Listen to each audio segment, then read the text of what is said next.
خب توی این جلسه میخوام بهتون یاد بدم که چطور یه همچین صحنه ای رو یا اسکرین شات از هر نرم افزار مدل سازی رو به یه همچین رندری تبدیل بکنید، یا حتی یه همچین رندری تبدیل بکنید، یا حتی یه همچین صحنه یا اسکچی رو به یه همچین رندر با کیفیتی با توجه به جزئیات که خودتون میخواین تبدیل بکنید، یا باز دوباره یه همچین اسکرین شاتی از 3ds Max یا هر نرم افزار دیگه رو باز به اون سبک دلخواه خودتون رندر بدید. و این موضوع مختص صحنه های وایت شات هم نمیشه، کلوز آپ هاتون رو هم میتونید باز به هر نوع سبک و متریالی که بخواید بدون اینکه نرم افزار رندرگیری رو باز بکنید رندر بگیرید. عملاً کافیه که مخصوصا برای دوستایی که کار کلاسیک دوست دارن انجام بدن که همه آبجکت ها و همه دیزاین ها هم آماده است، شما صرفا هم که بچینید توی صحنتون متریال رو فراموش کنید و رندر دقیق و با کیفیت بگیرید. من چقدر زوم میکنم براتون، خیلی واقعا این قابلیت دقیق و با کیفیت و خفنه به معنای واقعی که من هر چقدر الان در موردش مقدمه چینی کنم به نظرم کمکاری کردم و خداحافظی خیلی خیلی قاطعانه‌ای باید بکنید به نظرم با موتورهای رندرگیری، چون این حتی از رندر بی کیفیت رندر گرفتن هم به نظر من همیشه خروجیاش بهتره. یعنی اگر از این یه رندر بی کیفیت میگرفتید و بعد میخواستید حالا حداقل با تکنیکایی که الان وجود داره به رندر با کیفیت تبدیلش کنید، به این خوبی نمیشد. دلیلش هم جلوتر براتون بیشتر توضیح میدم، ولی به خاطر اینه که ویو هایی که این حالت کلی رو دارن اصطلاحاً برای 3ds Max یا هر افزاری دیگه هم همیشه خروجی‌های میدن، انقدر سایه‌های دقیقی دارن و حجم و بامپ ها به یه نحوی قابل تشخیص هست برای نرم افزارها و ابزارهای هوش مصنوعی، برای همین خروجی‌ها به شدت ریلایبل و دقیق و خفن. من اصلا کلمه جذاب‌تر از خفن نمیتونم باش به کار ببرم. شما به این رفلکتور و سایه اگر توجه کنید هیچ کلمه دیگه ای نمیتونه این موضوع رو توضیح بده. و جلوتر هم توی جلسات بعدی یاد میگیریم که چطوری همین صحنه رو در واقع بازه زمانیش رو تغییر بدیم و حتی بهتون یاد میدم که چطوری در واقع این چراغ‌ها رو هم روشن بکنید و خیلی کارهای مختلفی میتونیم انجام بدیم. ولی توی این جلسه هدف اصلی ما این هست که مثل این ویوها، صحنه‌ها و حتی اسکچ هامون رو به کمک ابزارهای هوش مصنوعی رندرهای دقیق و با کیفیت بگیریم. پس بریم ببینیم چطور میشه این کار رو انجام. قسمت سوم بچه‌ها توی کتابچه یا بوکلت پرامپت ها براتون فرمولی یا تمپلیت یا پرامپتی رو قرار دادم به اسم رندرینگ و تبدیل مدل خام به تصویر فوتوریالیستیک توی پرانتز داخلی. این برای فضاهای داخلی. خب همونطور که قبلا بهتون گفته بودم، شما توی این تمپلیت هایی که واقعا گفتم من برای هر کدومش چند روز چند ساعت زمان گذاشتم که به نتیجه برسه و فکر کنم باید تکرار بکنم که فکر نکنید اینها جایی بوده و کپی شده یا اومده. اینا رو کاملا آزمون و خطا، مطالعه و تحقیق روی موردهای بسیار بسیار زیادی بهش رسیدم. پس ازش درست استفاده کنید، در اختیار کسی به راحتی قرار ندید و بهترین در اختیار قرار دادن اینه که دوره استودیوی آی یا مینی استودیوی آی رو بهشون معرفی بکنید، چون که صرفاً هم با اینکه این پرامپت ها رو بهشون صرفاً داشتن این پرامپت ها نیست، موضوع این تفکریه که پشت این داستان وجود داره که اون میشه کلامی که من الان دارم در موردش باهاتون صحبت. بسیار خوب، قسمت هایی که با رنگ قرمز براتون مشخص کردم جایی که شما باید در واقع خودتون پر بکنید. یک ریویو کلی در مورد این پرامپت میکنم، میگه که نوشتم که بیا و بر اساس این تصویر 3D ویوپورتی که بهت دادم که حالا یا وایر فریم یا شیدد یا لو کوالیتی، یعنی براش مشخص کردم، یا این که چی هند اسکچای دستی. بخوام بگم که این رندرینگ تبدیل مدل خام به تصویر هم برای همین ویوهای کلی از نرم افزارهای مثل 3ds Max و اسکچاپ میتونه کار بکنه برای شما، هم اسکچای دستی، یعنی یه جورایی همه کار است. و بعد فقط اینجا براش مشخص کردم که برای فضای داخلیه.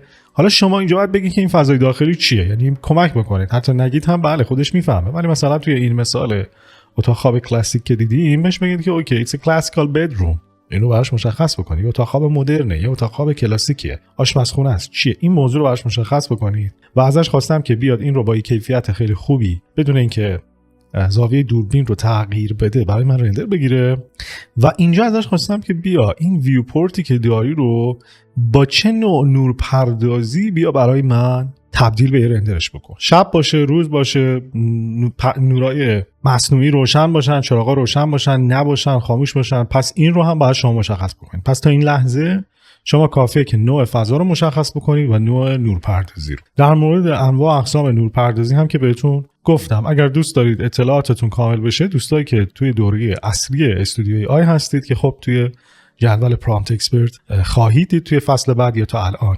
دیدید، و دوستانی هم که توی اون دوره نیستن که توی جدول پرامپت اکسپرت تمام انواع اقسام نورپردازی‌های داخلی و خارجی و اینها رو من کامل سعی کردم مثال بزنم، آموزش دادم. بریم جلوتر و بعدش من گفتم که حالا سایه ها به چه شکلی باشه و بعد متریال هایی که توی این فضای داخلی استفاده شده رو براش مشخص کنید. یعنی وقتی که میخوام بهش توجه بکنید. شما زمانی که اسکچ دارید و متریال نداره، اسکچ خطی سیاه‌سفید دارید، متریالی مشخص نیست. اگر شما بخواید اینو خیلی شدید دیگه میگن تبدیل اسکچ به رندر. خب اگر براش مشخص نکنیم که توی این رندری که میخوایم برامون بگیری چه متریالی بذاره، خب هر کاری خودش دوست داره میکنه دیگه. پس ما وظیفه داریم که براش مشخص کنیم کف چی باشه، مثلا کانتر چی باشه، کابینت چی باشه.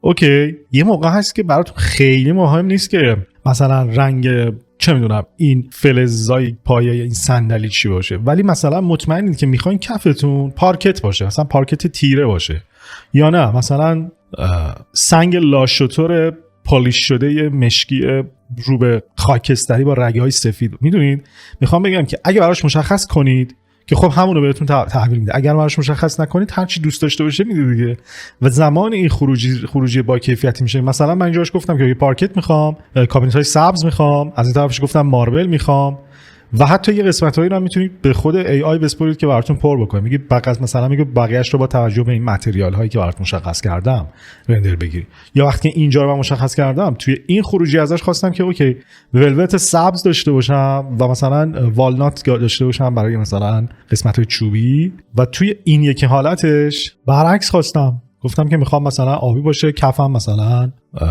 تایلای مشکی پالیش شده داشته باشه. بسیار خب، پس توی این قسمت باید متریال رو مشخص بکنید، نوعش چی باشه، کف چی باشه، سقف چی باشه. اینجا یه سری مثال براتون نوشتم، ولی اگر که میخواین میتونید خودتون جایگزین بکنید. به انگلیسی اینجا بنویسید یا به فارسی اینجا براش بنویسید، ولی میخوام یه هک دیگه هم جلوتر بهتون بگم که چجوری این کار رو خیلی سریعتر انجام بدید. فعلا اینجا رو داشته باشید. اینجا ازش خواستم که اوکی توی این ویوپورت های من اگر که مثلا مثل اینجا ببینید یه باکسی دور این آبجکتی که مشخص میکنید، زمانی که یه آبجکت رو انتخاب میکنید دورش یه دونه از این سلکشن باکس قرار میده دیگه. بیا این بهش گفتم سلکشن باکس ها رو هم حذف بکن. اینجا توی پرامپت براش اینجوری نوشتم و بهش گفتم که فرنچاری دقیق برای من قرار بده، و در نهایت هم خواستیم که این تصویر ما تصویر فوتوریالیستیک.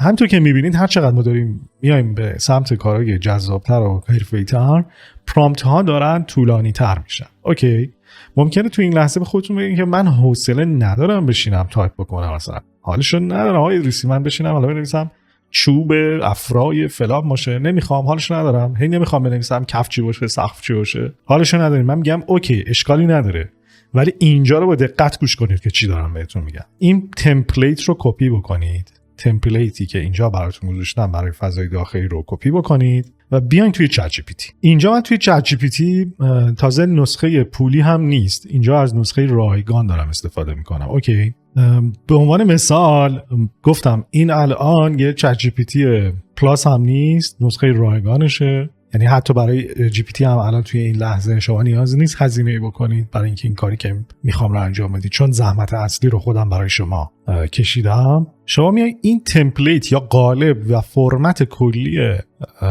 پرامپت رو میتونید اینجا کپی بکنید. اوکی، من اینجا این متن رو به فارسی نوشتم که شما هم کامل درک بکنید و منظورم چیه؟ میخوام یک بار دیگه این صحنه رو با هم رندر بگیریم، ولی این بار میخوام که مخملایی که دارم قرمز رنگ باشه، کف سنگ ماربل سفید رنگ باشه، پرده‌های حریر داشته باشم و از طرفی میخوام قسمت‌های چوبی هم به رنگ مشکی باشن. اوکی، حالا اینجا میام توی جی پی تی و براش این متن رو می‌نویسم. ابتدا میگم پرامپت زیر رو به زبان انگلیسی برای اتاق‌ها با کفپوش سنگ مرمر کلکته، پرده‌های حریر، رو تختی‌های مخمل قرمز و عناصر اصلی کاملا عناصر چوبی به رنگ مشکی و نورپردازی طبیعی روز بازنویسی کن به طوری که قالب یا همون تمپلیت اصلی کاملا حفظ شود و همچنین تمام بخش‌ها و جزئیاتی که ذکر نشده با توجه به ساختار تمپلیت و اصول زیبایی شناسی در طراحی داخلی تکمیل کن. اوکی،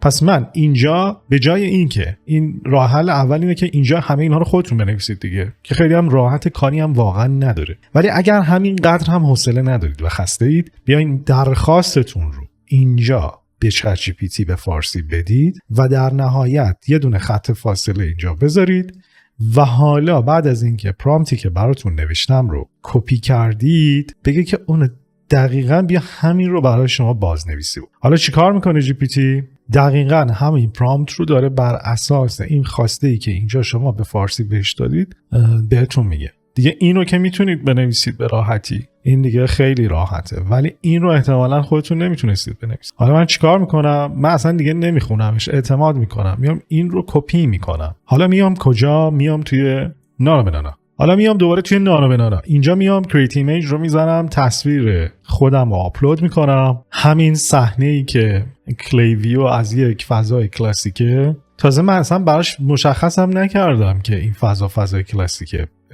حتی الان مثل من اگر یادتون رفت بیاین همین کار رو بکنید، اجازه بدید. مثلا اینجا براش می‌نویسم که برای یک اتاق خواب به سبک کلاسیک باشه و حالا اینتر رو میزنم. دوباره چی میشه؟ دقیقاً حالا بر اساس همون اتاق خواب کلاسیک اومد برام بازنویسیش کردن. حالا دیگه مشکل برطرف میشه، شما حواستون مثل من پرت نباشه و حالا کافیه که فقط سابمیت رو بزنم و کاری که چیزی که اتفاق میفته من شک ندارم و الان دارم دقیقاً روبروی خود شما هم اینجا مش میدم یک رندر بسیار جذاب با تمام اون جزئیاتی که می‌خواستیم به سبک کلاسیک و با همون متریالی که داشتیمه. چوب مشکی، سنگ کلکته، برای دوستانی هم که نمیدونن این تکسچر سنگ کلکته هست که البته همه جای دنیا به همین کلکته میشناسنش و این شد خروجی. حالا ممکنه بگید این پشتش خیلی باحال نشد. اوکی، ایرادی نداره که ریجنریت بکنید و حالا باز به هر سبک و متریال و جزئیات که دوست داشته باشید میتونید رندر بگید. اوکی، حالا این شد اون چیزی که میخواستم، چون پشتش رو اینجا جا انداخته بود. پس میبینید اون در واقع دیوارهای پشتی رو هم اومده بر اساس همین پالت رنگی که من اینجا مشخص کردم در واقع به من داده و حتی اینو میبینید چقدر جذاب واقعا. حتی این چراغ‌خوابه آباژورای کنار تخت رو شفاف داده. میبینید بچه‌ها اینجا شفاف کاملا پشت این و خب دیگه واقعا از این بهتر نمیشه، یعنی از این جذابتر نمیشه. حالا شما بیا بنویسید هر متریال دیگه ای دوست دارید. نکته اینجا چیه؟ نکته اینه که بعد ممکنه بگید آیا مهندس من میخوام یه جای اینو تغییر بدم، میخوام اوکی کلش این بمونه، یه جای یه گوشه‌شو تغییر بدم. این نکته‌ایه که توی جلسات بعدی بهش میرسیم. پس تکنیک رو الان اینجا یاد گرفتید دیگه. من روی فضای کلاسیک اینجا براتون مثال زدم. اینجا توی فضاهای اسکچ هم باز همینطوره. اون وقت براش مشخص می‌کنیم مدرن باشه، کفشی باشه، براش به فارسی حتی بنویسید. فقط نکته اینه که ازش بخواید که قالب تمپلیتی که من براتون نوشتم و باز هم تأکید میکنم به زحمت بسیار و با ظرف ساعت‌ها و روزها واقعا که به یک پرامپت دقیق برسم اینو برای شما نوشتم، دیگه هیچی تغییر نمیده. براش مشخص کنید که مثلا کابینت چه رنگی باشه، متریال کفشی باشه، نوع مبلمان چی باشه، سبک دیزاین چی باشه، فضا کاربریش چی باشه. دوباره اینجا باز به همین طور همین سبک. و برای اینکه این جلسه واقعا دلم میخواد جلسات سریعتر باشه که خیلی هم وقتتون رو نگیره، تکنیک همینه، تکنیک اصلی همینه، ازش استفاده بکنید. این پرامپت بسیار دقیقه، نورپردازی رو کافیه توش مشخص بکنید، متریال های اصلی که میخواین توی پروژه داشته باشید رو مشخص بکنید و بعد به کمک چت جی پی تی کافیه پرامپتی که براتون آماده کردم، پرامپت تمپلیت یا قالبی که براتون آماده کردم رو عملا به کمک جی پی تی بازنویسی کنید. این نکته ها رو داشته باشید و باز هم یادآوری میکنم اگر که دوست دارید در مورد خود سبک ها، قالب ها، متریال ها، جزئیات نوشتن پرامپت منیوال یا دستی حرفه‌ای باشید، دوره استودیویی های جایی که باید باشید. توی جلسه بعد میریم سراغ همین تکنیک برای فضای خارجی که یه کمی شاید نیاز به جزئیات بیشتری داره. این تمرین ها رو روی پروژه خودتون انجام بدید، با صفحه اینستاگرام استودیوی آی کلابریت کنید و به اشتراک بذارید تا نتایجتون رو تمام دنیا ببینه که چقدر شما به کمک هوش مصنوعی الان نسبت به گذشته توانمندتر شد. منتظر کارتون هستم و تا جلسه بعد.